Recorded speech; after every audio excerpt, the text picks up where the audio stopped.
changer, il faut être plus mobile. Vous avez remarqué qu'entre le 8 décembre et le 1er décembre, nous avions changé la doctrine, nous avions organisé les forces pour qu'elles soient beaucoup plus mobiles, de façon à faire en sorte qu'elles ne soient pas dépassées. Pardon. Donc ça, c'est quelque chose d'important, c'est une réponse opérationnelle. Il y aura près de 80 000 agents des forces de l'ordre, près de 5 000 policiers et gendarmes à Paris, samedi prochain, pour veiller à ce qu'il n'y ait pas de débordement et pour veiller à ce que s'il y a des actes délictueux qui sont commis, ils puissent faire l'objet d'interpellation et puis de condamnation.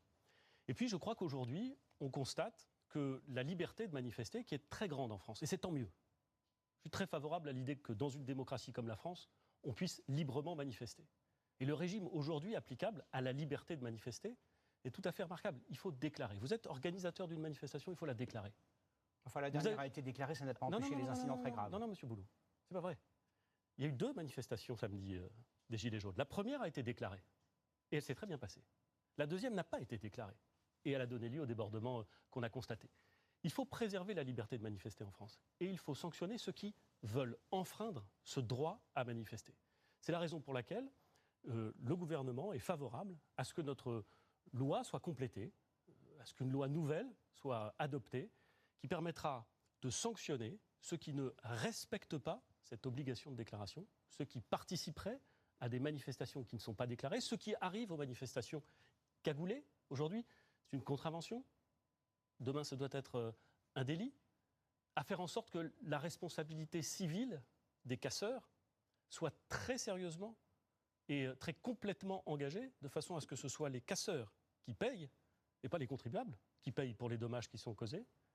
Et puis, on a connu une situation en France où, dans des grandes manifestations publiques, on avait des débordements, et des débordements d'une grande violence.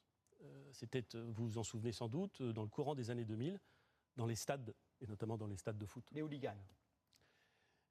On a pris des mesures à l'époque qui avaient surpris et parfois interrogé, mais qui ont permis de faire en sorte que ceux dont on savait qu'ils venaient au stade exclusivement pour casser, pour provoquer, et absolument pas pour participer ou assister à une manifestation sportive, puissent être, dès lors qu'ils étaient identifiés, interdits de participation à ces manifestations, qu'ils aillent, le cas échéant, pointer au commissariat. Donc vous allez faire un fichier pour manifestants. Ce dispositif, il a bien fonctionné.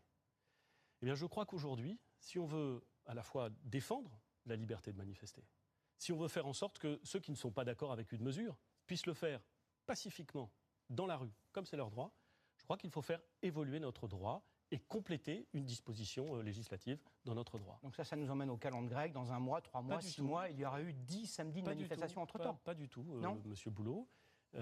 C'est une question que nous nous posons depuis quelques mois.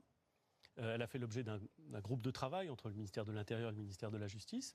Elle a d'ailleurs fait l'objet d'une proposition assez analogue qui a été discutée au Sénat et qui a été adoptée par le Sénat, avec d'ailleurs un avis de sagesse du gouvernement, parce que nous considérions qu'en effet c'était une bonne proposition. Et elle peut être déposée à l'Assemblée nationale et discutée à l'Assemblée nationale dès le début du mois de février. Vous voyez donc que ça n'est pas les calendes grecques, comme vous dites, c'est prochainement, parce que, encore une fois, je suis totalement déterminé à faire en sorte que le dialogue, le débat qui a été proposé par le président de la République puisse avoir lieu dans de bonnes conditions. C'est important. Nous sommes lundi soir. Mais que va-t-il se passer samedi prochain en termes de maintien de l'ordre? Y aura-t-il encore et toujours ces images de casseurs, de pillards et d'incendiaires? Évidemment, ni vous ni moi ne le souhaitons, et je pense surtout qu'une immense majorité des Français ne le souhaitent pas. Et j'ai même tendance à penser, monsieur Boulot, qu'un grand nombre de ceux qui revêtent un gilet jaune pour faire état de désaccords sur tel ou tel point ne le souhaitent pas non plus. Et d'ailleurs, j'observe que dans bien des villes de France, les manifestations se sont passées pacifiquement. Mais nous ne pouvons pas accepter, ils ne peuvent pas accepter, que certains profitent de ces manifestations pour déborder, pour casser, pour brûler. Ceux-là, je vous le dis calmement, je vous le dis fermement, ceux-là n'auront jamais le dernier mot dans notre pays. Alors, je voudrais qu'on parle très concrètement d'épisodes qui ont beaucoup frappé l'esprit des Français. Il y a 3 épisodes en particulier sur lesquels je voudrais qu'on revienne. Des épisodes d'extrême violence dont les Français se souviennent. Nous sommes le 1er décembre, au pied de l'Arc de Triomphe. Un groupe de gilets jaunes s'acharne sur un CRS qui échappe de peu au lynchage. Autre violence, le même jour, toujours à Paris, plusieurs individus pillent et saccagent une boutique de luxe, une boutique Chanel, pendant de longues minutes, impunément. Et enfin, le 22 décembre, toujours à Paris, 3 motards de la police sont obligés de fuir précipitamment alors qu'ils sont poursuivis par des manifestants en furie. Monsieur le Premier ministre, que sont devenus les auteurs de ces actes? Est-ce qu'ils sont identifiés, jugés et, le cas échéant, incarcérés? Pour certains d'entre eux, oui. Mais combien? Je vais vous dire. Au total, il y a eu plus de 1000 condamnations. Condamnations, hein. Il y a eu environ 5600 gardes à vue depuis le début des événements, plus de 1000 condamnations. Vous avez évoqué le cas de ces 3 policiers qui avaient été pris à partie au coin de l'avenue Georges V et des Champs-Élysées le 22 décembre. Un des auteurs de ces faits a été identifié. Il a été interpellé le 31 décembre. Il est aujourd'hui en détention provisoire. De la même façon, les auteurs des dégradations scandaleuses qui sont intervenues dans l'Arc de Triomphe le 1er décembre. 13 personnes ont été identifiées et interpellées. Il y a 2 détentions provisoires. Ils seront jugés. Ils ont été mis en examen. Donc, encore une fois, ça, la réponse n'est jamais immédiate. Le 5 décembre, après d'extrême bien, vous disiez « Je serai, à titre personnel, moi, Édouard Philippe, intraitable ». Eh ben, je vous confirme. Il y a 3% des personnes qui ont été interpellées qui sont aujourd'hui en prison. 153 individus, très précisément. Ce sont les chiffres du ministère de l'Intérieur. Monsieur Boulot, 5600 gardes à vue. 153 en mandat de dépôt. 153 mandats de dépôt, 1 millier de condamnations. Je préférais que les condamnations soient peut-être encore plus larges. Enfin, c'est la justice qui les prononce. Mais les syndicats de police disent qu'il y a un problème d'application de la loi.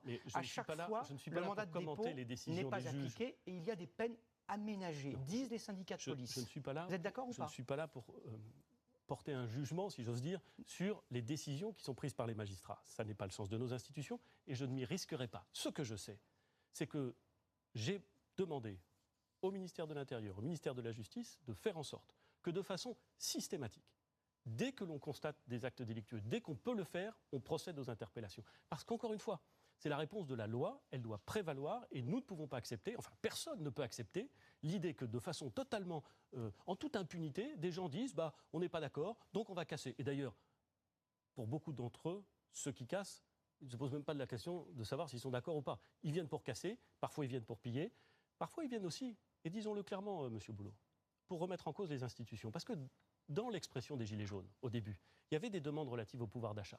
Il y avait des demandes relatives à la prise en considération de Françaises et de Français qui se sentaient, qui s'affirmaient oubliés, inconnus, méconnus. Nous avons répondu avec des mesures d'urgence en matière économique et en matière de pouvoir d'achat. On peut dire elles sont massives, plus de 10 milliards d'euros. Nous avons répondu aux questions de prise en considération par, justement, la proposition faite à tous les Français, où qu'ils soient sur le territoire national, de participer à un débat sur des sujets qui les concernent, pour que nous puissions en tirer les conséquences. Mais ceux qui veulent, au-delà, remettre en cause nos institutions, ceux qui disent 10 000 personnes, 50 000, combien même 100 000 personnes dans la rue suffisent à faire en sorte de destituer le président de la République, à faire en sorte d'invalider les résultats des élections. Ceux-là, ils s'inscrivent directement contre nos institutions. Et ceux-là, je vous le dis, Monsieur Boulot, ceux-là n'auront jamais raison dans notre pays. Merci, Édouard Philippe.